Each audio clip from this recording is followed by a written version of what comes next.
So as you can tell, that is not supposed to look like that. Little bit of a dent right there, just a small one. This is a pretty good sized trailer. This is a 24-foot deck over. I'm gonna say it's got probably 7,000 or 8,000 pound axle, so I think it's between a 15,000 18,000 pound capacity. I haven't looked at the tag. There's a tag that will tell me exactly where it is, but what the weight is, but I haven't found that. But anyway, we've kind of got it dismantled. You can see I've got the jack off it, pretty much destroyed that. I don't think we're gonna save it. He's wanting to put dual jacks back on it. So basically it just ripped. This here is a spare tire carrier. It just ripped that out. Probably could save this, and I probably will keep that unless he wants it. But he wants to put dual jacks just because they haul some heavy equipment. They do directional drilling and so forth. But what I've got to figure out, I've got all the wires. I've got the brake control box off. You can see it hanging up here. I got all the wires off, took all the screws, bolts, everything off. The only thing I got left to do is take the safety chains. I'll save those. And then of course this pintle hitch, because I'll save this. I've already got a W12 by 14 beam setting out at the cut shop, and we'll be basically replacing both sides of this. I'm not going to try to straighten this. This one's got just a little kink in it, but just not worth saving it. I've got to cut all this off anyway. Might as well start over. So basically what I'm going to do is come in here at this joint. Well, it's not a joint, it's actually a bend. The way they make these in the factory, this is all one piece. This frame rail, I don't know if it goes all the way to the back or not, but that gets cut pie shapes, and then they bend it to make this triangle here for your tongue. And what I'm gonna do is actually just cut right down there at that joint, make a joint. Same thing on this side. And see if we can splice it in. I've end up having to put some plates on the top, the bottom, and then probably at least on the outside, maybe on the inside as well, just to reinforce, because like I said, this is all one beam that runs continuously under the trailer, so it's all tied together. So, and then I think what he wants to do, instead of putting the spare tire back here, we'll put the jacks in, put some mesh, make a cage on the bottom, and have a tool tray to put his straps, chain, binders, all that stuff. And then we got to figure out where the tire is going to go. It cannot mount on the side because we're already, I haven't measured it, but I'm gonna guess and say this is 102 wide, so you're already at your max. So I'll figure out where he wants to mount that. But so I'll probably just put this on a time lapse, because it's gonna be a pretty lengthy process to get this all cut. I'll stop and maybe try to explain a little bit in between. But it's got some kinks in it. You can't really see from the video, I don't think, but this jack stand I've got over here is about 2 clicks higher, and I think it's because this here, I think once I cut this off, I'm hoping it'll relax it. I'm thinking it's got a little bit of a twist in it. If not, then I'm gonna have to look and see what else we can do to fix that, if it's even fixable. Of course, you know, they got insurance money to pay for all this, but that's not the point. You don't want to go just redoing stuff if it doesn't need it. If we can get some of it out, you know, the twist isn't going to hurt it for what they use it for. But we want to get it fixed right, make sure it pulls straight down the road and it's safe. So let's go ahead and see if we can get these chains off. They got hooks on the bottom, cut them off, cut the pintle hitch off, and then we'll be ready to, probably going to take a few measurements when I do that, just to get some references, draw it out on my notepad, and then we'll go ahead and take the torch and whack those off. All right, fast forward. Got a little bit ahead of you here. As you can see, I've got the 2 pieces of W12 beam cut. I had to concentrate and get my angles and do all that stuff. And I'm just getting back into trying to film stuff and do some videos. So just had to focus on this for a minute, get this done. But anyway, got the angles cut. They're 15 degrees on those ends, and then this here, it's kind of weird. It's like a 30 here, but a 60 on this one. What that allows to do is pinch this together and get your 5 inches here, and then basically the center of the beam touches each other. So that's what it's supposed to look like. So I've just got it all tacked up. I got a piece of aluminum square tubing clamping that. So I got 64 inches tip to tip. And what that'll do is line up with this here, because I've got 64 inches from tip to tip there. I've still got to clean this up. Don't pay attention to that. As far as the bow that was in the trailer, it was cocked up. I said it was 2 notches up on the jack stand, this side compared to that side. That all is fixed. Now I had a feeling it would, and I'll show you the tongue in a minute. You'll see why. I'm probably gonna end up having to take this piece of channel out. It's a 6-inch piece of channel there, I think. Probably going to take that out, hoping not to use this anyway, because that's the center jack where we were using. It was the original. Hoping to put a dual jack system here, so we don't need that, but that is actually twisted as well. So I think if I take that out, that'll help relieve some of the pressure and the twist, and then that way everything will line back up. So probably we'll cut that out before I tack the A-frame back on. But if you look at this to get a little bit better idea, I'm gonna take this broom here. I've got this broom handle, and I'll show you, because it's kind of hard to tell how bad it is, but that's what it should be there. So you've got a good, I don't know, 7 to 8 inches of bend there, and then that just caused this to kick over that way. And basically what it was, I think the bumper of the truck hit right there, or the flatbed, something hit right there, and that's what caused it. Like I said, it just picked the rear end of that truck up, lost control, got sideways, and they both, the tow truck driver and the guy that owns the trailer, said had they been 100 yards down the road, it would have been a really bad situation, because they actually kind of slid up against a guardrail. But anyway, so I've got this tacked together. I think what I'm gonna do now, I went ahead and drew these plates, drew this out on SolidWorks, got them cut out of some 3/8 A36, and basically that's going to go there. And what that's going to allow me to do is just tie all this together, because what I want to do is keep my 64. Some of this will get welded on that trailer there. They didn't weld any of these seams up. I'm going to weld here. Of course, everything gets welded inside here, the bottom, and then inside here, and I'll go on the inside and actually weld that seam as well. Might tack some of this together, and then what I'll do is this plate will go just like that. I've got a nice 1/4 inch reveal all the way around, and that'll allow me to tie this beam and this beam together along with this plate, which is where the pintle hitch goes. So that's the top. I've got another one here that'll go on the bottom, but what I'll probably do for now is get this all centered up, tack it nice and hot, maybe put a little stitch. This is going to get welded solid all the way around, and then that still allows me to get to this to weld, all this to weld, everything inside, but that'll help hold this and keep my 64-inch mark. So let's weld some of that up and see what we need to do next, and then by the time we do that, it'll be time to go over and clean up the trailer a little bit.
pretty much got that all welded up. I think I gotta do, yeah, I gotta do this spot right here, but I can do that once it's welded in. I flipped this over and did all those flat, try to do everything flat now, because I'm able to move it, and then I'm not having to weld so much out of position.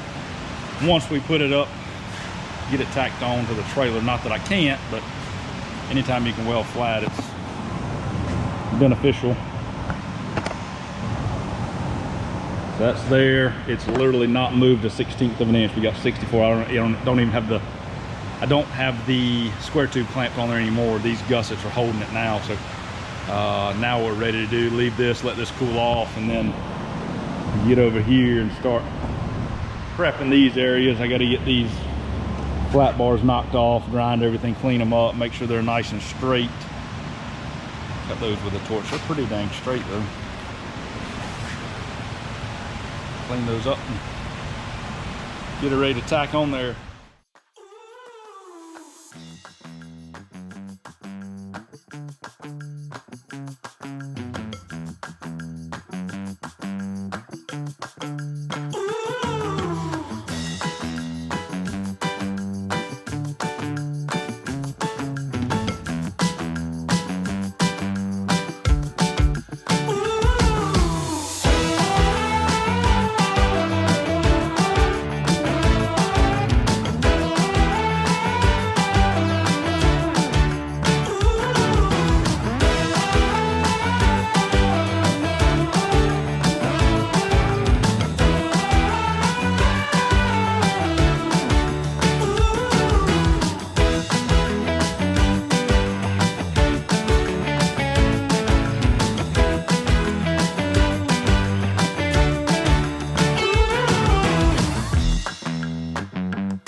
What's up, guys? So once again, I'm bouncing around and you're kind of missing out some of the details, but it is what it is. This is like day 3. Like I said, I'm bouncing back and forth. I've just got other stuff going on, and so I jumped back on this again today because I really need this done. And as you can see out of the shop, this is a 8 by 24 foot trailer plus the tongue. So you got 30 foot of trailer. I mean, it was all I could do to back it up in here from our driveway entrance here. But where I'm at now, the A-frame is all done and welded over here on the table. I've got the pintle hitch part welded back on. So that's just sitting here ready to go. This is ready to get back on. I gotta fit it because I'm sure I'll have to do a little bit of trimming on the actual trailer part. These are straight, these are ready to go. And then what I'm gonna do is fill this in with a some kind of chain and binder box or storage box or something I think he wanted. But where we're at now, this piece of channel that was here is a 5-inch channel. I thought I had some and I didn't, so I had to order a piece. That's why I had to kind of pull off for a day and get back on it. So got that in. Today is Monday, which is Labor Day, and yes, I'm working. I think I got that Friday, so I didn't have time to mess with it. Came in Saturday, was doing some other stuff, and so I got that cut out Saturday, Friday, somewhere. I don't even know when I did it. Today's Monday. Got the new piece back in, welded, and then these are my plates for my new jacks. The old one had a jack in the center, and something this heavy really should not have a single jack just because it's too much weight. You know, you get a skid steer or something, or heavy, you know, drill machine. They do underground line boring, drilling, all kind of stuff. Directional drilling, whatever it's called. And he wanted them, but I feel like it definitely needed dual jacks. It should have had them from the factory, but these trailer companies just build these things. They just try to get them out as cheap as they possibly can.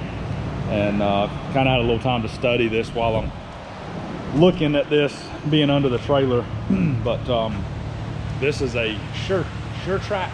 I've seen them before. I've never owned one, but they look like decent built trailers. So where I'm at now is I've got the 2 plates, which we've already cut these plates out as well. So these weren't originally on here. These were weld on. And so in order to make it similar to what it was and be able to remove those if anything happens, they can be removed. So they're welded on. We cut 4 of these individual plates. They're 8x8 with 4 5/8 holes for 1/2-inch bolts. So we got 2, got them set up, welded on there, they're done. And then we got these just tacked on. So this is welded in and ready. This is where the original one was. I just had a little bit of touch up to do there, and where we cut that off, and that'll get grinded, cleaned up, touched up. These are tacked in place, and what I do, I just went to the hardware store, got some bolts. I'm gonna bolt these on and go ahead, and while there's no tongue here, it's a lot easier for me to get in and out and not have to reach over to do everything. So I want to get this knocked out while there's no A-frame here, because that's the next step. So what I'm going to do is go ahead and bolt these on now, just kind of snug them up, and then I can go ahead and get my linkage between the 2, and then another short piece made. I'm going to have to fab that to go out here and through this slot. This is the original piece. I got to bend that back up, and then I'll take the jack candle. It'll come over here and mount, and then get all that done, make sure it works, and then I'll pull it back off, and then we'll be ready to slide the A-frame back on here and get it fitting.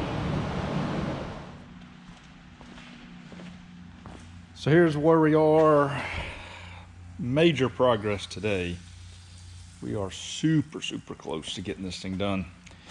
I didn't record much at all as far as welding this all out. Same thing, just running beads. But I did put a bunch of gussets on, so you can see the jacks are on.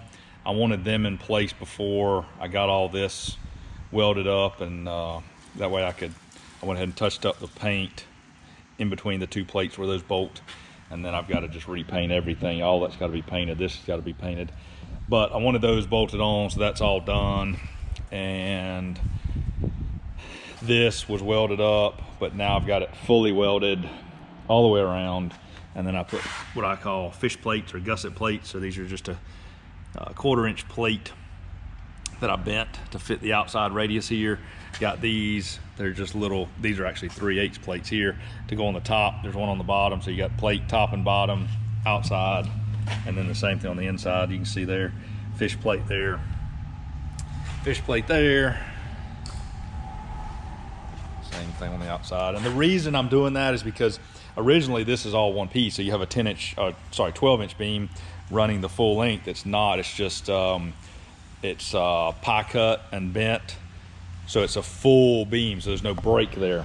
Well, when this got damaged, you know, you're not gonna replace that whole beam. It's not possible. So what you do is you miter it and join it here. Well, that all gets welded up, grinded down smooth, plates everywhere, plates on the outside, just because there's a lot of pressure here, and you want to kind of spread all that out if you can. So that's all done. A lot of touching up and then some paint to do. But what we've got here, real quick, I've already got this cut. This is 1/4-inch plate. We're going to make a toolbox for his straps and binders. And what I got to do next is just cut a piece of angle to go here. This is just setting in place. I haven't got it tacked yet. I want to get this angle cut and set in place first. And then I just I actually cut this on the plasma table, drew it out in the CAD, and put it on the plasma table, cut out some 3/4-inch holes, 1 on each corner, and then 4 up the middle. Those are just drain holes. I've got a little gap right here. I'm actually going to leave that. That's for water drainage as well, instead of welding that up. And like I said, we're going to put a piece of angle there, get that tacked all in. That's done.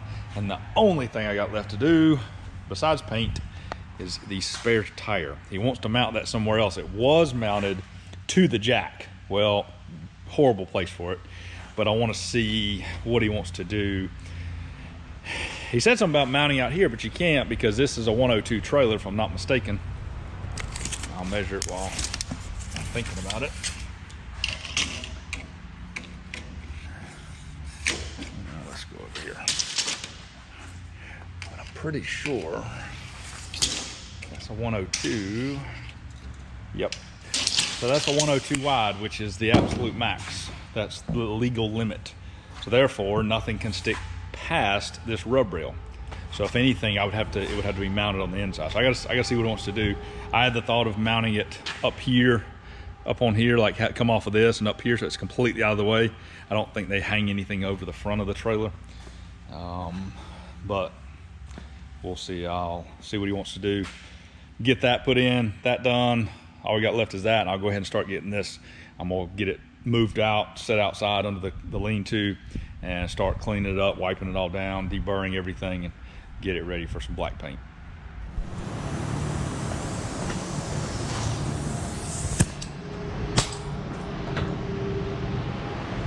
All right, so Fab is all done. She's welded up. I didn't show any of this. I didn't realize he wanted a cover on the toolbox, so added about another hour or two. Had to fab up the back part of it, which I already had a piece of 6x6 angle to support the bottom plate, which is in there. You can't really see it, but those holes are drain holes. The holes in the side over here are where the brake box mounts, the battery box, and all the wiring stuff runs through there. I think my camera's dirty. And I apologize for the sound. I'll go ahead and tell you it's not going to be very good. I'm strictly on a GoPro. I don't have a mic hooked up because my external microphone is not working, so I got to get another one. But drain holes in here, 1/4-inch plate here, piece of 6x6, and then I actually had a bent plate. There was a 1/4-inch plate for something else that worked out perfect. Come up, makes the top plate here. This is also 1/4-inch, and then just actually cut a 1-inch hole on the plasma table when I cut that out. Just a finger hole so you can grab it, open it up. It's not watertight or anything. It's got drain holes. It's just gonna hold their chains, binders, and straps and all that stuff. But these trailers for this company sit on job sites, side of the road, stuff like that. So they like to keep stuff locked up. But everything's ready to go. I just got it blown off, wire wheeled, cleaned up, and then wiped down with lacquer thinner. So it's just drying, and it'll be ready to go. So this is the spare tire mount we came up with to get it up out of the way, since you can't mount on the sides because this is a 102 wide trailer. Can't mount on the sides if without impeding onto the deck. So the best thing we did, I was trying to do it down here, but the problem was, even with this bracket here that I fabbed up, cut this out so you got slots, cut this, bent it on the press brake. The problem is if we mount it down here, it'd be out of the way, but you can't physically get it out around this bracket. So I said, you know what, we're just gonna mount it up out here. It's out of the way, it's easy to get off. Literally just the 2 bolts holding it on. You can get it off if they need to change a spare, because when you break down and have a blown tire, it's usually at the worst possible place ever. But other than that, she looks good. I'm pretty excited the way it's turned out. Feel very confident that it's very sturdy, and it's gonna last a very long time. This is a heck of a lot better than what was on it from the factory. Only thing we used was the pintle hitch, because there's kind of no point in buying a new one. Absolutely nothing wrong with it. So there she is, all cleaned up, ready to go, and we're gonna let it dry off a minute and throw some black paint on this girl. All of this will be painted. Paint back here. I've got one wire that got damaged. I burned when I was, I think, cutting off the original plate for the center jack. So I got to replace about a 4-foot section of wire. And then the rest of this, I think, is all good. I do have to get another 6 blade or 7 blade, whatever the plug is. That got damaged actually in the wreck. We didn't do that, but I'm gonna go ahead and replace it. And then, so this will get painted today, dry, and then tomorrow first thing we will get all that put on, and she should be ready to go. So let's get her paid to get her. Here we go. Let's get some black paint on.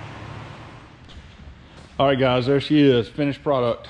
I've got all the fans off, the radio off, everything's off. So hopefully you can hear me. As I mentioned earlier, I've got to get a new microphone. Finished it up, got the spare tire mounted. It's up here. This is not a solid piece. It's actually just a form piece, corner, and then it's got a little lip here.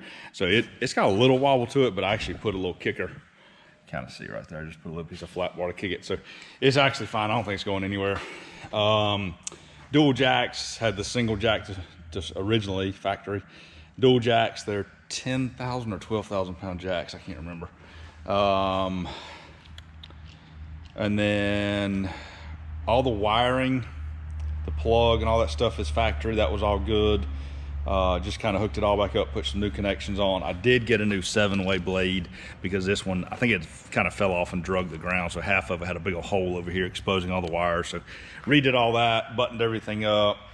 Like I said, we reused the pintle hitch. Everything else from here back is brand new.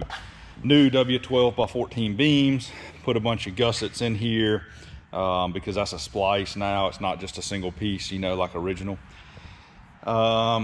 New jack handle because we got new jacks. And then we had to kind of reconfigure all this because originally it was just a piece. It was just a single jack in the middle with a bar coming over. So we had to redo this. This is a 1-inch solid round, 1-inch pipe, 1-inch pipe, 1-inch solid round, 1-inch pipe. Just bolts together. So those two jacks work in unison now. So he wanted a belly, like a belly pan style toolbox. So I got that made and he's like, well, you want to be able to lock it. So we ended up putting the top on. Got plenty of room in there for storage, man. You can get all kind of chains, binders, ratchet straps, all that stuff, and you can put a lock on it. So that way if it's sitting on the side of the road, job site or something, doesn't mean somebody's not going to steal it, but they got to work for it. So there it is, guys. It is a time-consuming process. You have to factor in the demo of everything because you can't just go cutting stuff off. You got to take measurements. You got to figure out where you're doing it, where you're going to cut it, how you're going to reattach, all that stuff. So we're adding a jack. That was costly. You know, that added to the price. We did up having to take that piece of 5-inch channel there out because it was damaged and bent. And then we painted everything from this frame here forward. So everything there is brand new. Then you got to factor in the extra work in splicing because it's not just a cut and bend. Factor in all the pieces we had to make for the top and the bottom of 1/4-inch plate, 1/4-inch bent plate here, all this stuff for the hinges, the top, the bottom, putting the drain holes in it, getting that welded up. Did reuse the safety chains because there was absolutely nothing wrong with those. Cut those off and just welded those back on. And there you go. So it's this trailer's should be in good shape for a while. The rest of it's not too bad. The deck's, you know, seen some wear and tear and leakage and all that stuff, but it can be pressure washed and sealed, and that helps it last a long time. We've actually got to do that to our gooseneck. But and then up here, like I said, the spare tire, we just take a piece of 3-inch square tube, which is the size of this, and we just made that bent plate out of 1/4-inch with the 2 slots for the holes for the 2 studs. So there you go. Sorry I didn't get to see much of it. Unfortunately, I just didn't have time to set the camera up. I was trying to get it done, and hopefully I can get some more videos out with a little more in-depth coverage. So we got a couple things coming up. We'll be recording and get you guys filled in on some fabrication skills and stuff like that. We've had some people request some stairs. I don't have any stairs going on right now. I do have a couple rails to build that, you know, somebody had asked about how to find angles and that stuff, so I'll try to do some videos explaining those. So anyway, we'll catch you on the next video. Thanks for watching. Hope you subscribed. We'll see you later.